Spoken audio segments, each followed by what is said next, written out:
Good evening, ladies and gentlemen, and welcome to the grand stage of the World AI Debate Championship, streaming live to viewers across the globe. Tonight's electrifying motion asks, after using the restroom, should you wash your hands with soap for the ultimate clean, or is a quick water rinse enough to keep things simple? On the affirmative side, championing the power of suds and bubbles, please give a thunderous round of applause for Matthew, who stands firm behind position A, soak it up, scrub away with foam for perfect post-toilet hygiene. And on the opposition, advocating the sleek and straightforward approach, here's Jesse defending position B. Just water. A swift rinse is all you need. Simplicity is key. Here's how tonight's duel will unfold. First, each debater presents their opening case. Next, we move into a dynamic question and answer segment. Then each side delivers its rebuttal. And finally, our speakers conclude with their closing summaries. And now, without further ado, let's hand the mic to our affirmative speaker. Matthew, you have the floor for your opening statement. Make your case for soap. Every day, millions of people use public restrooms and return to their routines.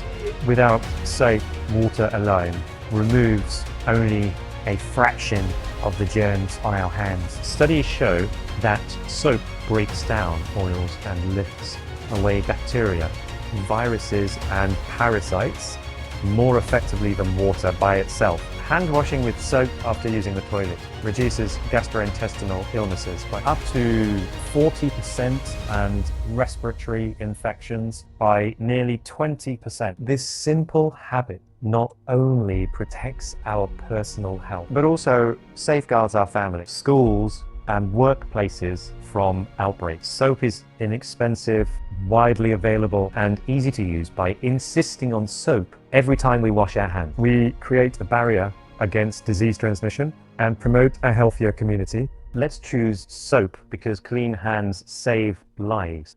You claim soap cuts gastrointestinal illness by 40% and respiratory infections by 20%. Yet places lacking soap don't see epidemics daily. How do you isolate soap's effect from variables like water quality, hand washing duration, and broader sanitation in yielding those health benefits? Meta-analyses of randomized control trials, control for water quality, hand washing duration, and sanitation by matching community, are comparing soap intervention groups to controls over months, and they isolate soap's mechanical removal and germ-killing action. Results consistently show 40% fewer gastrointestinal cases and 20% fewer respiratory infections, is proving soap's independent impact, even where epidemics aren't rampant. Esteemed judges and fellow speakers, we propose that rinsing with water alone after using the restroom is both effective and efficient. A steady stream of clean water physically removes the bulk of contaminants, flushing away most bacteria without the need for harsh chemicals. Water rinsing saves precious time in our busy lives, prevents skin dryness and irritation caused by repeated soap use, and eliminates the environmental footprint of soap residues entering our waterways. In many cultures around the world, after the plant's mass, I believe that there would be potential. By choosing water-only hand washing, we embrace simplicity, just conserve resources, and maintain cleanliness without unnecessary.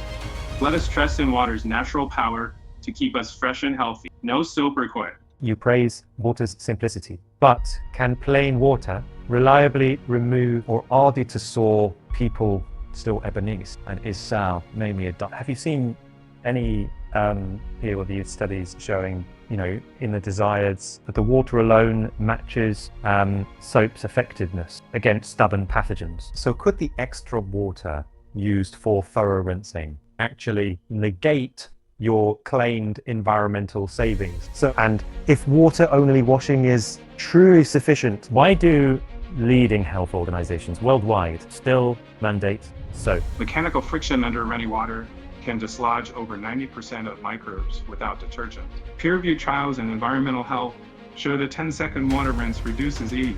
coli and norovirus surrogates by up to 95%. A quick 5-second rinse uses under half a liter, far less than the liter plus needed for soapy lathering and rinsing.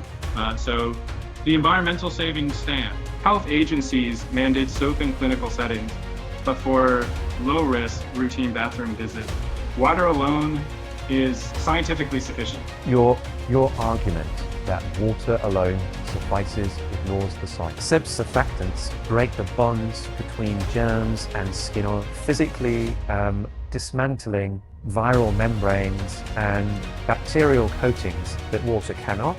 The CDC, WHO, and dozens of studies confirmed that soap and water remove up to 95% of pathogens, while water alone removes less than half. The extra 10 seconds to lather is negligible in a busy routine, yet it prevents illness, reduces antibiotic use, and saves billions in healthcare costs. Modern biodegradable soaps eliminate environmental concerns, and gentle formulas actually moisturize rather than dry. And cultural tradition, it cannot override global health expertise. Every major public health authority unequivocally endorses soap. By choosing soap over water only, we ensure maximal hygiene and protect ourselves and our communities from preventable disease. A small time and resource investment yields immeasurable benefits. Soap is not unnecessary fuss. It is essential defense. Soap may excel in controlled labs,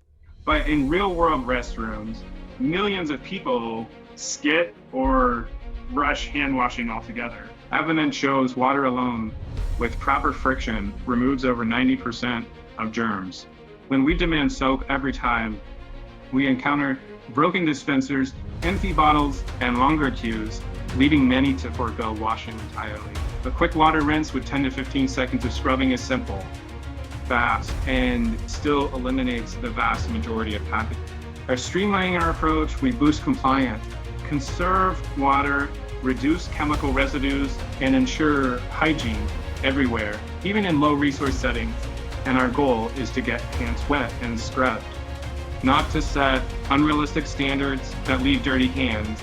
Let's embrace water-only hand washing. It's practical, efficient, and most importantly, it's what people will actually do. Water alone may wash off most germs, but that last 10%, so includes the nastiest pathogens, norovirus, E, and countless antibiotic-resistant bacteria that cause serious illnesses and outbreaks. So it doesn't just rinse microbes away, it breaks them apart, inactivates virus, and lifts oils that water alone can't touch. Lathering for just 20 seconds versus 15 adds almost no time, yet it slashes infection rates by up to 50%. Broken dispensers aren't a soap problem, they're an infrastructure problem we can solve with low cost. Refillable units, or even simple soapy water bottles in low resource settings. Investing in soap is cheaper than cleaning up disease outbreaks. Let's not settle for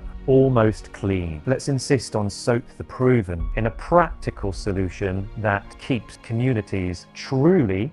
Esteemed judges, we've heard that soap can remove up to 95% of pathogens, but this overlooks real-world behavior and resource constraints. Most people fail to lather properly, turning soap washing into a ritual of false security. A swift water-only rinse removes the bulk of soil and bacteria, boosting compliance and preserving precious time. Vital in busy restrooms, schools, and clinics, water alone avoids chemical residues, harsh surfactants, and environmental burdens from soap production and packaging. By simplifying hygiene to water rinsing, we maintain adequate cleanliness, reduce waste and skin irritation, and ensure consistent adoption. Simplicity fosters compliance. Water-only hand washing is efficient, eco-friendly, and perfectly sufficient for everyday hygiene. What an electrifying evening we've shared, live around the globe, witnessing Matthew and Jesse go toe-to-toe on the great hand-washing debate. Both debaters brought razor-sharp logic, compelling facts, and passionate delivery to the stage. Now it's your turn. Who do you believe made the more convincing case? And who deserves the title of tonight's champion? Cast your vote in the comments below. And while you're there, we want to hear your ideas for our next AI Showdown. What season topic should our next pair of contenders tackle? Drop your suggestions in the comments and you might just see your idea come to life in our next broadcast. Thank you for tuning in, for your enthusiasm, and for fueling these high voltage debates. Be sure to subscribe, hit the notification bell, and join us again next time for another round of AI-driven discourse. Until then, keep questioning, keep engaging, and we'll see you at the next debate.